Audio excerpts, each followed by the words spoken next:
গণভোটের রায়ের আলোকে জুলাই সনদ বাস্তবায়ন না করে তাহলে গণ আন্দোলন এবং গণ অভ্যুত্থান পর্যন্ত যেতে আমরা বাধ্য হব। আমরা এখনো কোনো কঠোর কর্মসূচি দেই নাই, আমরা হরতাল অবরোধের মতো কর্মসূচি দেই নাই, কিন্তু যে কোনো সময়ে সেই ধরনের কর্মসূচি দেওয়ার জন্য আমাদের প্রস্তুতি রয়েছে। আমরা বাংলাদেশে এই মুহূর্তে এই ধরনের রাজনৈতিক কর্মসূচি দেওয়ার পক্ষে ছিলাম না, কিন্তু সরকার এবং প্রধানমন্ত্রী তারেক রহমান ক্রমশ পরিস্থিতিকে সেই দিকে ঠেলে নিয়ে যাচ্ছে। প্রধানমন্ত্রী অনেক ভালো ভালো কথা বলেন, প্রধানমন্ত্রীর মুখে মধু অন্তরে ছলনা।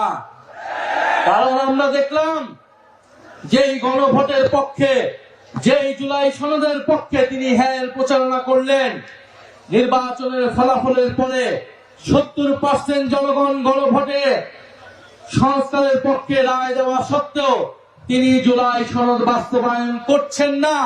অন্যদিকে মুখে বলে যাচ্ছেন জুলাই সনদ অক্ষরে অক্ষরে বাস্তবায়ন করব। গণ অভ্যুত্থানের সময় আমাদের একটি স্লোগান ছিল, নাটক কম করো প্রিয়।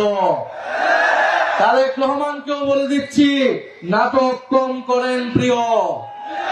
বাংলাদেশের জনগণ আপনাকে ক্ষমতা দিয়েছে মানে এই নয় আপনি যা খুশি করবেন, যেরকম খুশি ছলনা প্রতারণা এদেশের জনগণের সাথে করবেন। বিএনপি গত 16 বছর গণতন্ত্রের জন্য লড়াই করেছে, কিন্তু দুঃখের বিষয় 5ই আগস্টের পর থেকে তারা গণতন্ত্রের বিপক্ষে লড়াই করে যাচ্ছে। আসল কথা হচ্ছে বিএনপি কখনোই গণতন্ত্রের পক্ষে ছিল না, তারা লড়াই করেছিল ক্ষমতার জন্য।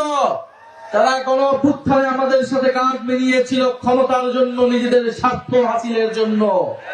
নির্বাচনের মাধ্যমে ক্ষমতা তাদের কুক্ষিগত হয়েছে। এখন তারা পরিবর্তনের কথা বলে না, এখন তারা সংস্কারের কথা বলে না, এখন তারা 31 দফার কথা বলে না, এখন তারা সংবিধান সংস্কার কমিশনের কথা বলে না, বরং এখন তারা বলছে তারা নাকি কোনোদিনই সংবিধান সংস্কারের কথা বলে নাই। অথচ তাদের 31 দফার প্রথম দফাটি হচ্ছে সংবিধান সংস্কার কমিশন গঠন করা হবে।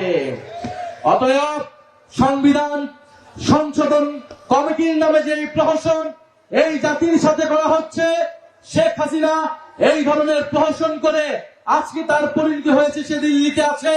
বিএনপি সরকারকে আমরা বলে দিতে চাই, সংবিধান সংশোধনের নামে এই ধরনের প্রহসন বাংলাদেশের জনগণ মেনে নেবে না।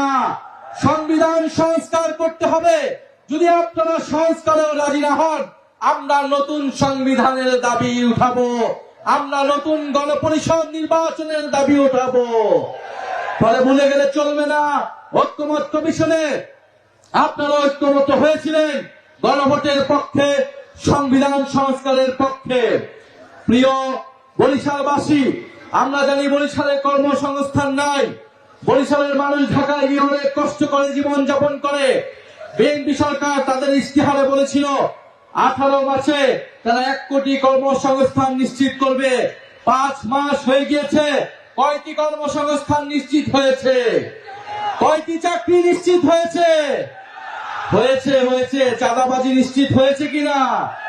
কার্ড হয়েছে কিনা ছাত্র দলের, যুব দলের? কর্মসংস্থান নিশ্চিত হয়েছে, সাধারণ জনগণের নয়, চাঁদাবাজদের, ছাত্র দলের, যুব দলের, শ্রমিক দলের, কৃষক দলের কর্মসংস্থান নিশ্চিত হয়েছে। সাধারণ মানুষের কোন কর্মসংস্থান নিশ্চিত হয় নাই। প্রিয় বন্ধুগণ,